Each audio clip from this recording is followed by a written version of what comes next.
Hello, I'm Zoe and welcome to my channel, Autistic Nana.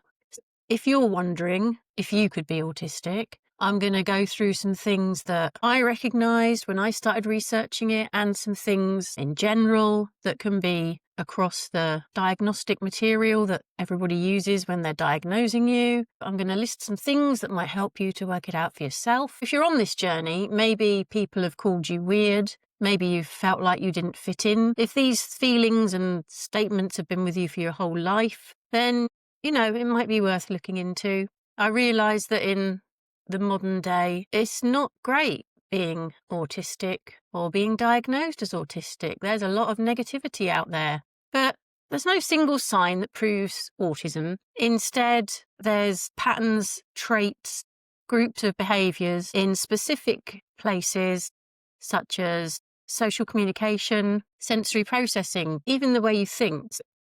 If you've grown up in a household with other undiagnosed autistic people, then you probably think that you're not different because you've been surrounded by people that accept you for who you are or that don't see any differences because maybe they've got some of those traits as well. Alternatively, maybe you grew up in a family where you were the odd one out, where you felt like nobody got you, nobody understood you. So anyway, let's start off with looking at social communication differences.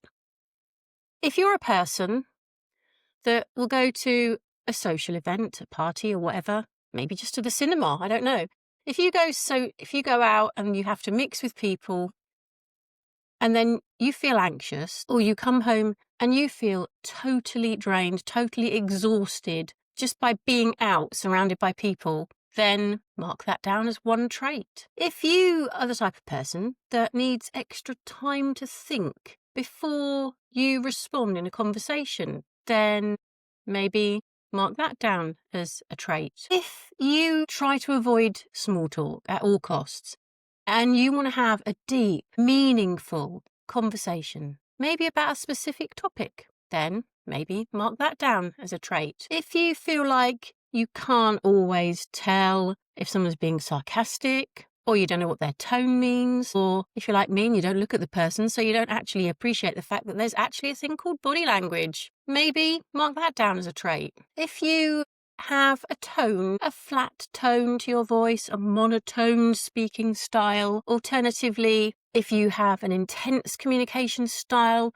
or you use great detail in your conversation or in your speaking, maybe mark that down as a trait. If you are often told that you are blunt or rude or awkward or too honest, maybe mark that down as a trait. If there's a conversation going on and you don't know when to join it or how to end it, then maybe mark that down as a trait. If you replay or analyse social interactions for hours, days, weeks, years afterwards, maybe mark that down as a trait. Okay, let's look at the thinking style of an autistic mind now. People in general, obviously I can't speak to every autistic person, but in general, if you have a strong need for routine, structure, predictability, if some change to that causes you stress, tick. If you have black and white or rule-based thinking and you want clear definitions, tick. If you hyper-focus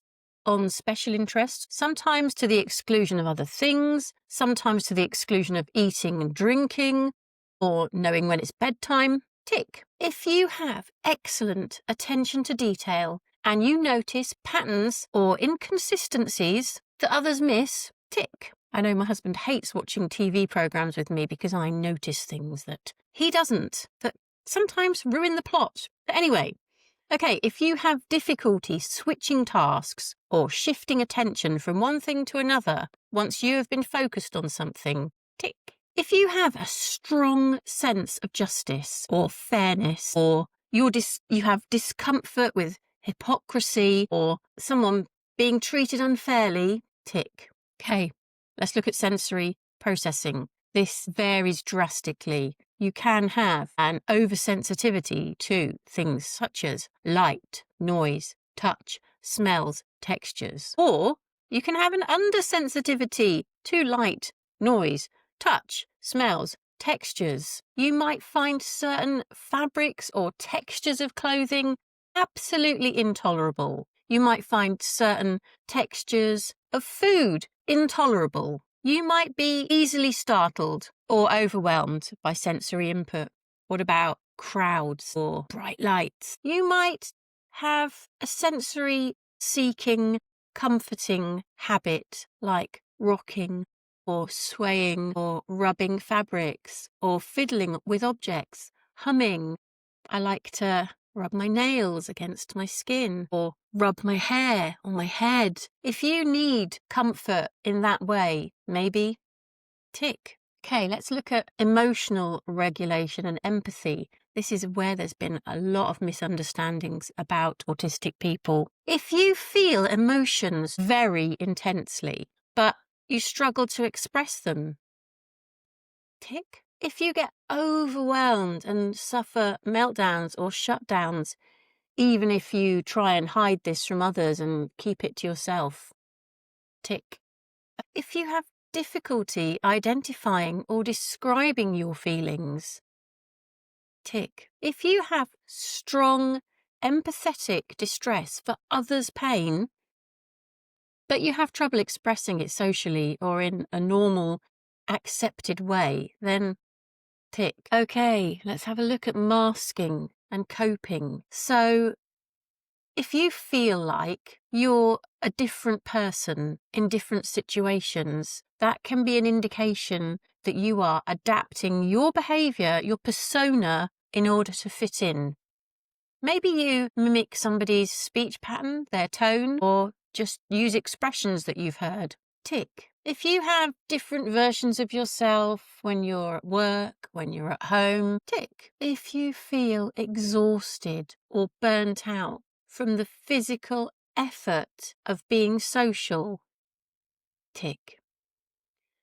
If you have a sense of not really knowing who the real you is, tick. Okay, let's look at life in general now. If you have difficulties socialising or at work, despite being an intelligent, capable person, if you just struggle with the simple things, then tick. If you find yourself having frequent misunderstandings in personal relationships or relationships with colleagues at work, tick.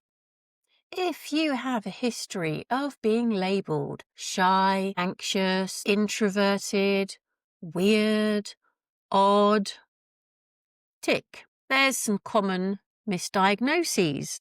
If you've actually taken your problems to a GP or something, then you might have been told that you have anxiety, depression, ADHD, borderline personality disorder. Tick. If you hate group activities and you prefer solo hobbies, structured routines, if you prefer online relationships and friendships, if you'd rather text someone than phone them, maybe tick. There's some other clues that are called comorbid or overlapping traits. So if you have sleep difficulties, gastrointestinal issues, tick. Joint hypermobility, tick. If you have a strong connection to animals or objects rather than people, tick. If you have difficulty with executive function, which is remembering to start tasks, finish tasks, if you have problems starting projects or with your time management, tick. So that is a list of common autistic traits. Now, obviously, people in general could have any number of those, but if you feel yourself relating to a majority of these traits, then I think it is worth you considering looking into autism. And if you are autistic, you will relish in the challenge of researching autism. So if you find yourself in that situation, then I really do think you should consider diving in a bit deeper and maybe going on some kind of waiting list to get an assessment if you feel that'd be beneficial to you in the situation that you're in. I know the knowledge of my diagnosis really helped me to start to try to understand my life and the situations that I'd been in Maybe it won't work for you, but you won't know unless you try. So if it's safe to do so in your country, then why don't you go ahead and look into autism? Because these things are not everybody. These things are autism. And if you can relate to a majority of these things, then there's a chance you're autistic. I mean, autistic people have completely different brain wiring, a completely different way of looking at the world, a completely different way of interacting with people. It can be really challenging. And it may be a bit of knowledge and a bit of research into autism is all it would take to help you. I don't know. But anyway, thanks for listening today, and goodbye.